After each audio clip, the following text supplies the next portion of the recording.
Bon, voici donc un petit énoncé. ABC est un triangle. M est milieu de AB, N de AC. Alors MN est parallèle à ABC et la distance MN est la moitié de BC. Bon, c'est ce qu'on appelle la ligne moyenne. La ligne moyenne. Alors, je vais faire la démonstration par la géométrie plane vectorielle. Alors, pour ça, il faut construire bon, le triangle. On a le triangle ABC. Je construis le triangle ABC. Ensuite, je construis les milieux de AB, le milieu de AC. Alors le milieu de AB je l'appelle M, le milieu de AC je l'appelle N. Voilà, on a M et N. Alors, on a le segment MN, ou la droite MN, hein, je peux mettre une droite à la place du segment, mais ici je mets un segment.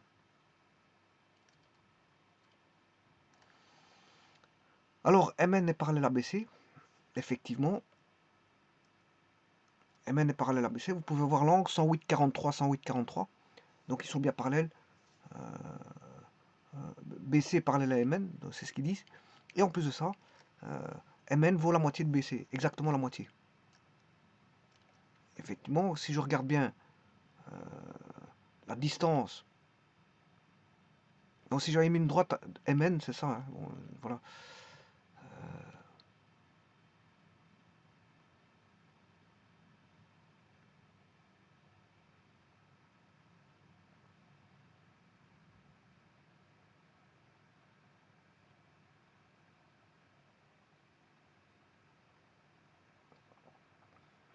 Alors pour BC, BC c'est la distance, enfin la distance BC vaut E.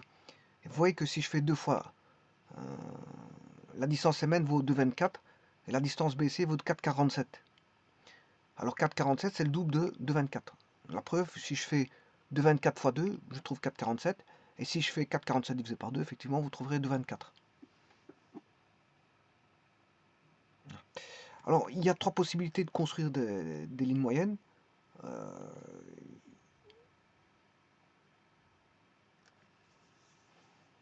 Combien aura-t-on de lignes moyennes? On en a trois. Les voici. Alors, il y a trois possibilités. Bon, je fais une rotation, une permutation des milieux. Je prends le milieu de... le premier milieu, c'est le milieu de AB. Milieu de AB et milieu de AC.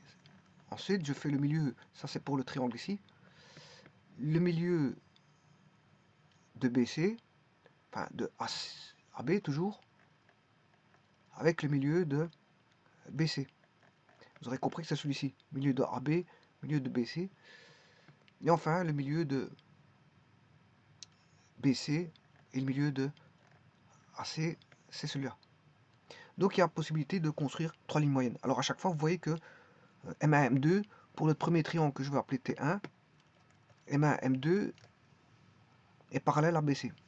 Triangle T2, M1, M2 est parallèle à AB et le triangle T3, M1, M2 est parallèle à AC. Ça veut dire que si vous prenez le milieu de deux côtés, ouais, si vous rejoignez les deux milieux, il est parallèle au troisième côté. Il est toujours parallèle au troisième côté. Alors, dans un tétraèdre, on peut construire voilà, des milieux de côtés opposés, droite gauche. Alors ça, c'est ce qu'on appelle des bimédianes. Mais ici, on n'est pas dans le cas d'un tétraèdre, c'est un triangle. Donc, dans un triangle, rejoindre deux milieux, c'est faire référence à la ligne moyenne. Dans un triangle, ça fait référence à la ligne moyenne. Alors, si je construis, ne pas confondre avec ce segment qui est, vous aurez compris, la médiane. Hein. Ça, c'est la médiane. Voilà. Alors, les médianes, je peux les construire.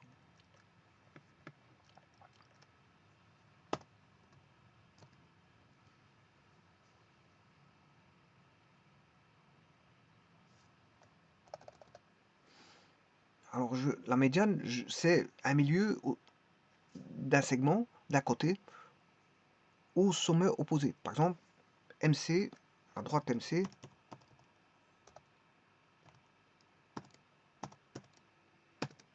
Ceci, c'est une médiane. La droite NB est une médiane. Bon, alors il y a une troisième médiane. Si je prends le milieu de BC, la droite D,A est une médiane. Voilà. Et alors là, vous voyez qu'il y a une intersection des médianes.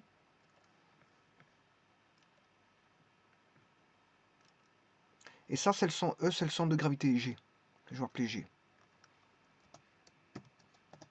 Alors, on le voit tout de suite. Pourquoi? Si je fais distance AD,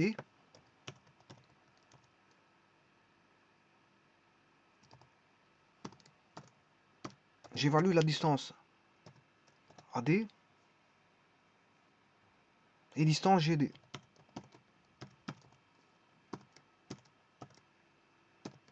Alors si je fais GD, la distance GD divisée par la distance AD, ben ça fait un tiers. Donc il est bien centre de gravité.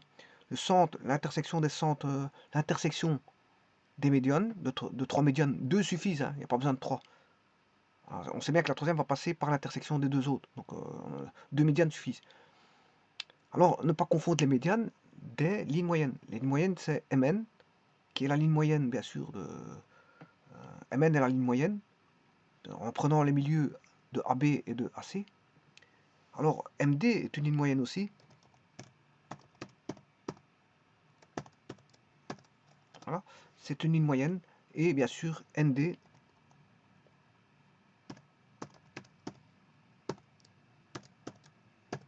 une ligne moyenne. De nouveau, vous avez un nouveau triangle qui apparaît, si je réunis les lignes moyennes. Et si je regarde la distance,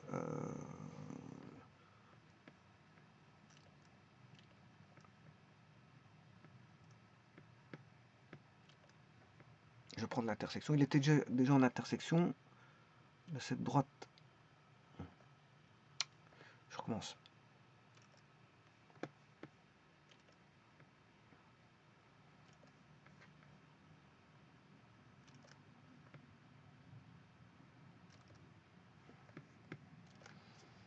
Alors, je vais évaluer la distance EG.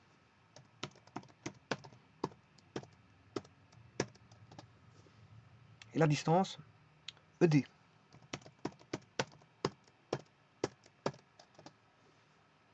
Alors je fais le rapport S sur T. Et voilà, ça fait un tiers. Donc le G, il est centre de gravité donc du triangle ABC, mais il est le G est centre de gravité de MDN. Voilà, donc des milieux, voilà, de chacune des lignes moyennes. Du nouveau triangle formant les lignes moyennes. Bon, maintenant, il faut démontrer juste ici que... de toute façon, il faut pas démontrer tout ça, mais en fait, bref, j'étais un peu trop loin, mais c'est simplement pour vous dire que il faut démontrer que Mn est parallèle à ABC, tout simplement, et que Mn est égal à 1 demi BC. C'est juste ça, par la géométrie vectorielle. Géométrie vectorielle plane. Alors pour ça, je vais faire intervenir des vecteurs. Ah, c'est normal, parce que je vais le faire par la géométrie vectorielle. Alors l'hypothèse, c'est qu'on a un ABC qui est un triangle, M est milieu de AB. Or, bon, on sait exprimer le milieu. Hein. N est milieu de AC, on sait exprimer le milieu de AC. Donc on sait exprimer le milieu de AB et le milieu de AC. À partir de quoi? Ben, je vais partir bien sûr à partir de Mn. Je vais exprimer les milieux à partir de M et de N. Comme ça, j'aurai un point de départ ici. Et je pourrais démontrer que ben, Mn est parallèle à BC. Et Mn vaudra un demi BC.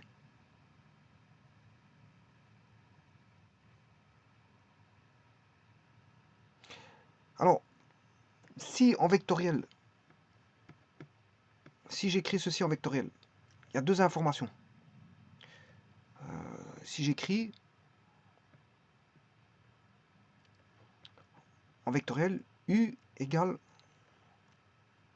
K fois V. Là-dessus, le U est exprimé en fonction du V. Il y a plusieurs informations là-dessus. Ça veut dire que les deux vecteurs U et V sont collinéaires, d'office. Ils sont collinéaires. Ils sont sur une même ligne. Par exemple, c'est tout à fait normal. Hein. Bon, pourquoi? Si je prends U égale 3 fois V,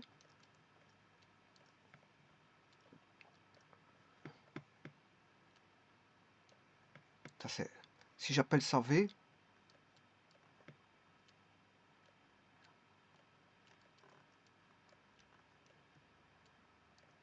ben, 3 fois V, qu'est-ce que c'est? J'ai V,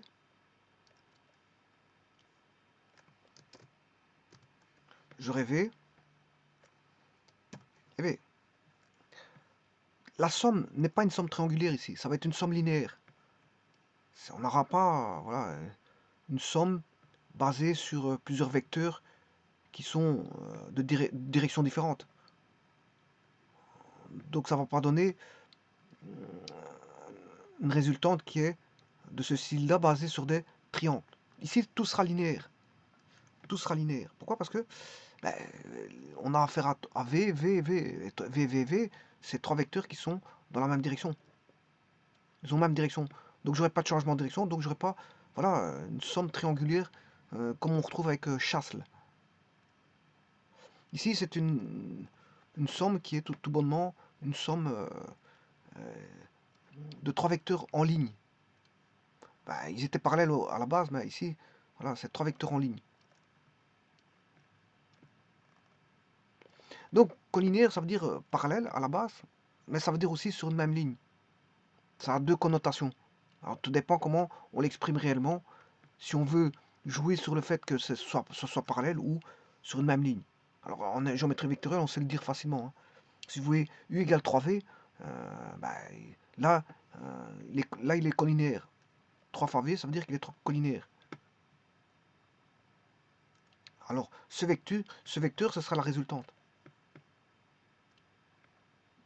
Ce sera la résultante qui est là. Alors, on n'a pas une addition en triangulaire, mais une addition en ligne. Là, ça c'est V. Voilà. Et là, on voit bien que V plus V, ben, c'est 3V. V plus V plus V égale 3, 3V. Or, ce vecteur résultant, c'est U. U égale 3 fois V, c'est la somme de trois vecteurs. Bon, c'est pas propre au vecteur, hein, ça, je le dis tout de suite. C'est propre au nombre aussi. Hein. Vous faites un caillou plus un caillou plus un caillou, mais vous aurez quoi? 1, 2, 3 cailloux, simplement. 3 cailloux. Maintenant, si vous faites un A plus un A plus 2A, ça fait 1 plus 1, 2, 2 plus 2, 4. On parle de A. C'est pas propre au vecteur, hein, ça. Voilà. En mathématiques, c'est comme ça. Bon, quand vous avez deux éléments, un nombre et quelque chose d'autre, hein, bon, d'un autre ensemble, ben, vous additionnez ce qui est propre au nombre et vous gardez l'élément de l'ensemble. Voilà, pour autant que voilà, l'élément de l'ensemble A, qui est petit a ici. Bon, ben ici c'est le vecteur V. Et V appartient à l'espace vectoriel. V appartient à l'espace vectoriel. Donc en fait, quelque part, qu'est-ce que j'ai fait? Ben, j'ai fait un scalaire qui est 1 fois un vecteur V, un scalaire qui est 1 fois un vecteur V, plus un scalaire qui est 1 fois le vecteur V. Ça fait quoi? Ça fait 1 plus 1 plus 1, voilà, fois le vecteur V, tout simplement. Bon, ça fait 3V. Bon, mais ici, tout est en ligne. Donc, cette information-là a plusieurs connotations ici. Alors, la première, c'est que on a affaire à deux vecteurs qui sont parallèles. V est parallèle à U. U parallèle à V. Ça, c'est la première des choses. Donc, la géométrie vectorielle me renseigne en écrivant ceci que U est parallèle à V. Mais ça me renseigne une autre chose. Ça me renseigne que le vecteur U est égal à 3 fois V. Donc je peux connaître si vous voulez, la longueur de U ou l'intensité ou la norme du vecteur géométrique ici, parce que c'est un vecteur géométrique. Bon, il existe des vecteurs non géométriques avec des dimensions, mais c'est ça en science. Voilà, mais ici c'est des vecteurs géométriques, hein, pour dimension, une longueur. La norme a pour dimension une longueur, on appelle norme intensité, voilà, longueur. Quand il s'agit. Longueur, c'est pour un vecteur géométrique. Parce que pour un vecteur non géométrique, on ne parlera pas de longueur. Voilà, donc U égale 3V. U égale 3V. Donc, il y a un renseignement de collinéarité, U parallèle à V. Il y a un renseignement que de grandeur, U est 3 fois V. Et alors, je dirais même qu'il y a une information de sens. Une information de sens. Le fait qu'ici, on a un nombre positif, ça veut dire que U est dans le même sens que V. Oui, attention qu'ici, je me suis trompé, c'est pas V. Hein. C'est U, vous aurez compris que c'est U. C'est U. Vous aurez compris que c'est U. Alors, U est dans le même sens que V. Pourquoi? Parce que le nombre 3 est positif. Donc, là, dire que U est parallèle à V, c'est quoi? C'est la direction. Dire que U vaut 3 fois V, ben, je peux trouver, voilà, sa norme. Connaissant celle de V, je peux trouver la norme de U, sachant qu'elle est 3 fois plus grande que V. Et on a un sens de U, sachant qu'il vaut 3 fois V. Or, 3 est un nombre positif, donc il va dans le même sens que le vecteur V. Donc il y a 3 informations là. Une information de direction, de grandeur et de sens. Eh bien, ici, c'est ce qui va se passer ici. Ah,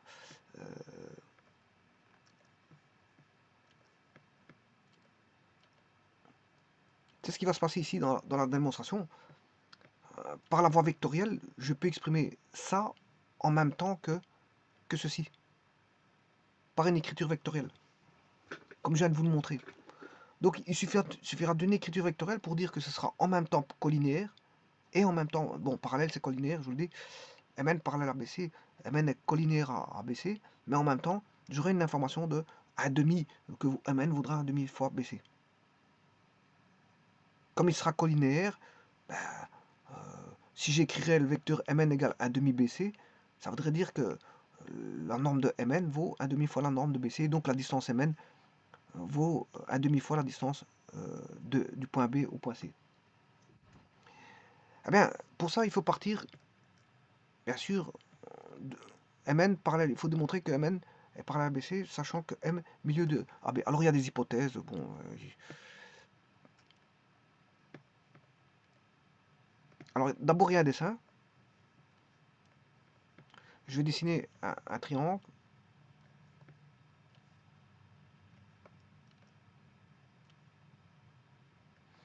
Ce triangle, c'est A, B, C, M, milieu de AB. Ça, c'est les hypothèses. Hein. Hypothèse, M, milieu de AB. N, milieu de AC. Alors maintenant, il faut prouver que Mn, thèse, Mn parallèle à BC, mais que Mn vaut la moitié de BC. Bon, dire la moitié, c'est dire aussi que BC est égal à 2 fois Mn. C'est un peu la même chose. C'est la même chose. Bon, ben on va démontrer ça ici. Alors, je vais partir du vecteur de Mn. C'est Mn qui va m'intéresser. Alors, je vais faire la démonstration. Je vais partir du vecteur Mn. C'est-à-dire que je vais transformer Mn en un vecteur.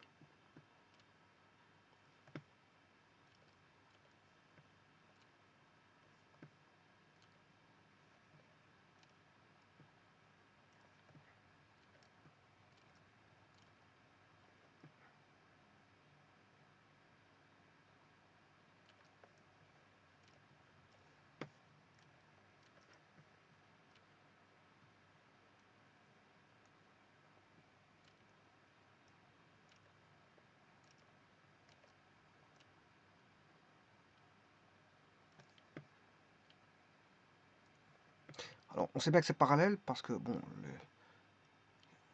bon ici pour l'instant, je ne sais pas que c'est parallèle, hein. Bon, je vais le démontrer. Alors, je vais créer le vecteur mn.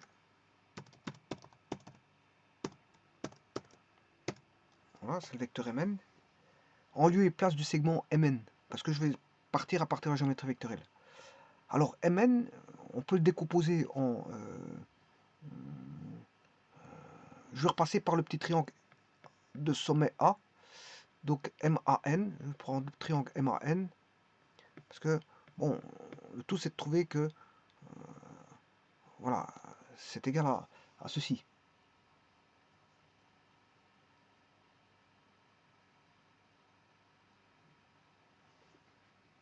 Mais je vais repasser par le triangle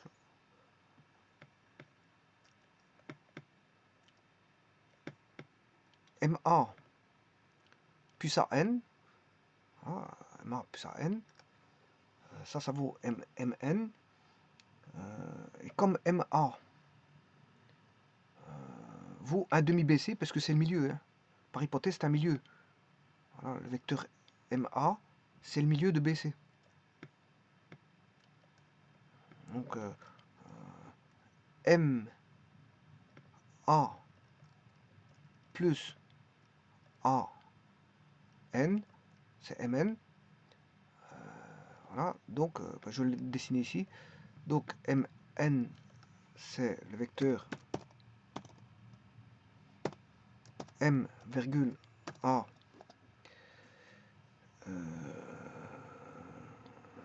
plus le vecteur A, N. Voilà. Et donc j'ai des rapports de Thalès qui apparaissent, mais je vais l'écrire sous forme vectorielle. Et comme on a des collinéarités, tout est facile ici, hein. Tout va être facile. Regardez bien.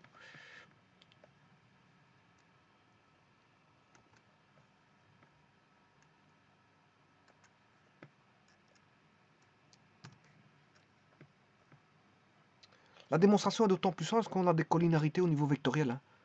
Donc c'est comme si on avait des rapports de Thalès ici. Je peux le démontrer avec Thalès, hein. Bon, ici, je le fais en géométrie vectorielle. Donc je vais écrire que M, le vecteur Mn, est égal à MA plus AN. Voilà. Alors je fais référence maintenant à B, puisqu'on sait bien que MA, c'est la moitié de BA, du vecteur BA, et AN, c'est la moitié, parce que il est milieu, N est milieu de AC. Donc AN est le milieu de AC. Alors, je peux mettre en évidence le 1,5, et c'est ça qui fait qu'on a une ligne moyenne, hein. Ben, on aura BA plus AC. Alors, je rappelle que BA, c'est le grand vecteur ici. AC, c'est le grand ici. Donc, j'exprime les petits vecteurs par rapport au grand. Et dès le moment où je ramène par rapport au grand, ben, la somme de BA plus BC fait BC.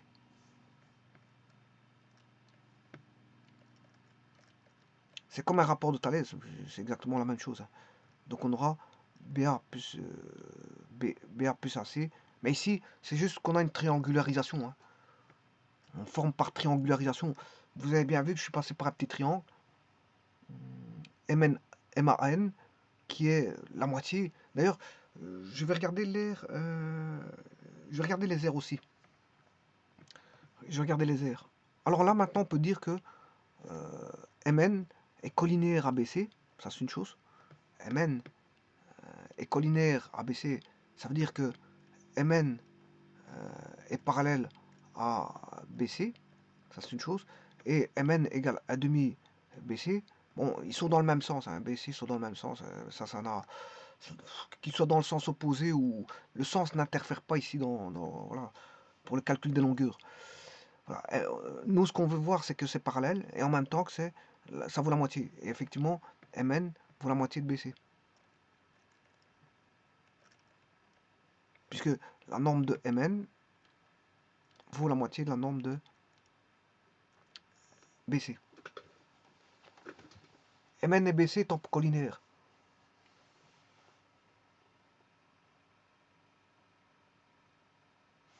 Voilà, en norme et fatalement en distance. En distance aussi, distance entre deux points. Norme d'un vecteur, distance entre deux points. Donc voilà, c'est ce qu'il fallait démontrer. Maintenant, ce que je voulais vous montrer, c'est que juste, je calculais l'aire. Alors, l'aire du triangle ABC.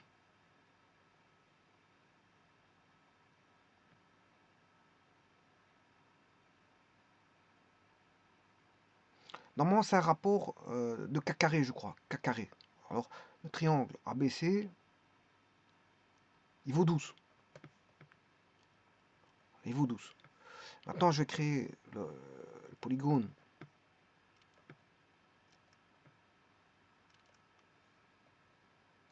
Voilà.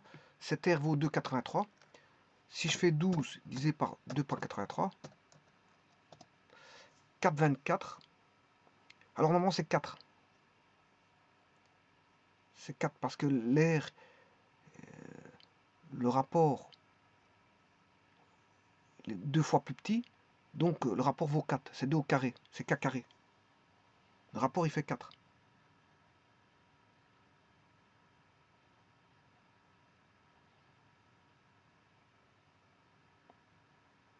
Mais ici, il a trouvé 4,24.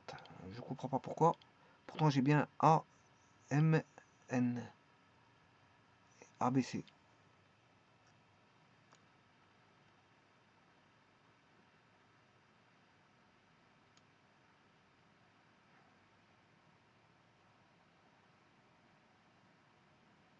Je peux calculer.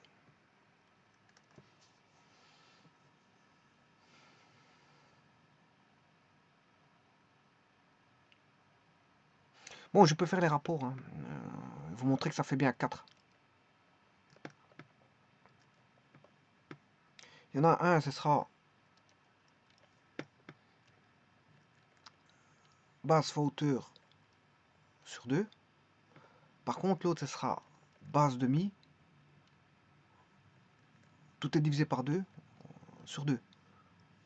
Donc on aura pour le grand, surface du grand, surface du petit. La surface du grand, c'est base fois hauteur sur 2. La surface du petit, c'est base fois hauteur sur 2 avec un rapport de 1 quart. Donc, c'est la surface du grand divisé par 4. Ça, c'est la surface du grand divisé par 4. Alors ici, il a trouvé 4,23 comme rapport. 4,24. On ne comprend pas pourquoi. Pourtant, j'ai bien le triangle AMN. Ah ouais, AMN vaut 3. Ouais, je sais pas pourquoi j'ai pris 2,83. Ouais, c'est normal parce que AMN vaut 3. Donc c'est 12 divisé par 3. 12 divisé par 3. Voilà, ça fait bien 4.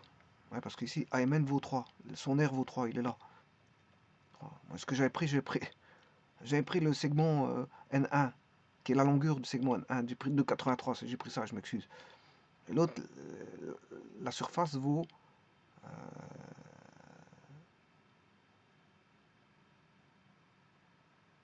12. Polygone BCA 12. Alors. Et K étant le rapport de Thalès, hein, c'est un rapport de Thalès.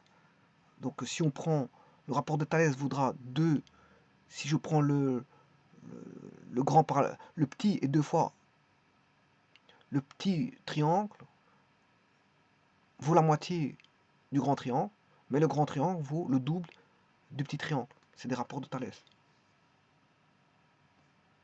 Et donc en surface, mais le rapport vaut K carré.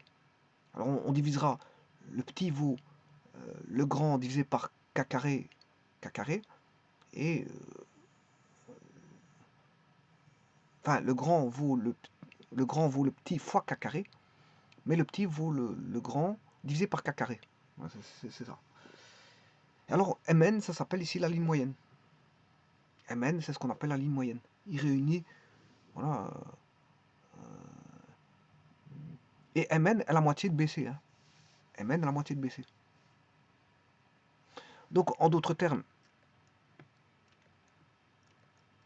si je reprends ceci, si je fais un triangle ici avec 5, la ligne moyenne ici vaudra 2,5. C'est des rapports de Thalès. On peut le démontrer par Thalès d'ailleurs, parce que ici, voilà, ils sont parallèles. Donc, on peut démontrer par les rapports de Thalès. Voilà.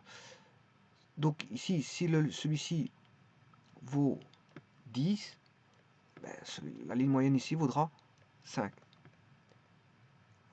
Si celui-ci vaut 8, la ligne moyenne ici vaudra 4.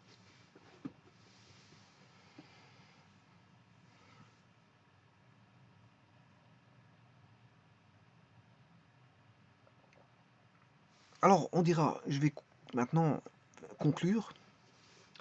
Dans un triangle, le segment de droite mené par les milieux de deux côtés est parallèle au troisième. Il y a pour la longueur la moitié. Donc, dans un triangle, le segment de droite mené par les milieux, donc dans ce cas-ci, le segment de droite mené par les milieux, c'est Mn. Alors, c'est les milieux de, bien sûr, AB pour M, et, qui est le milieu de AB, et N qui est le milieu de AC. Donc, je vous rappelle qu'il y a trois cas de figure. Ici, j'ai pris M milieu de AB et N milieu de AC. Donc, dans un triangle, pour conjecturer, pour conclure pour n'importe quel type de triangle, quelle que soit la ligne moyenne, alors il y a trois lignes moyennes possibles. Hein. On peut avoir Mn, Md et Dn. Hein. Alors, je vais vous les remettre. Je peux avoir. Ici, j'ai pris Mn, bon, parce que c'est la démonstration. C'est les hypothèses qui me le fixaient, mais je peux le faire avec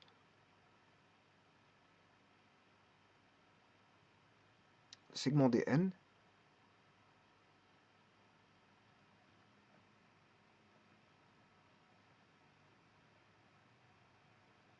Alors MD, il est là.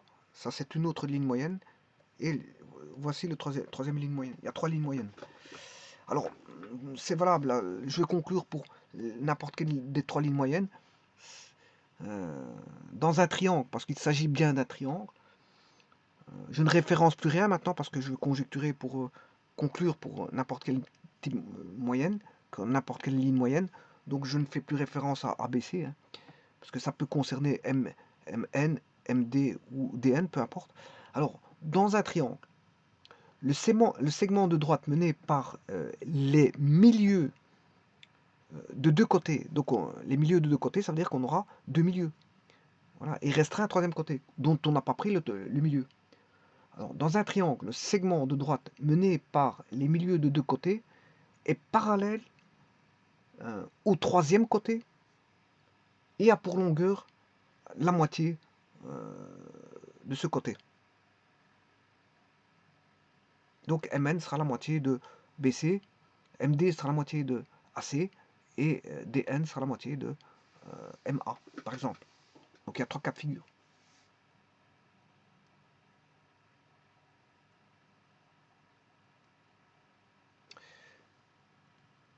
Bon, et ça c'est la démonstration, on va dire, il y a sa réciproque aussi. Hein. Bon, je vais construire la réciproque dans une autre vidéo.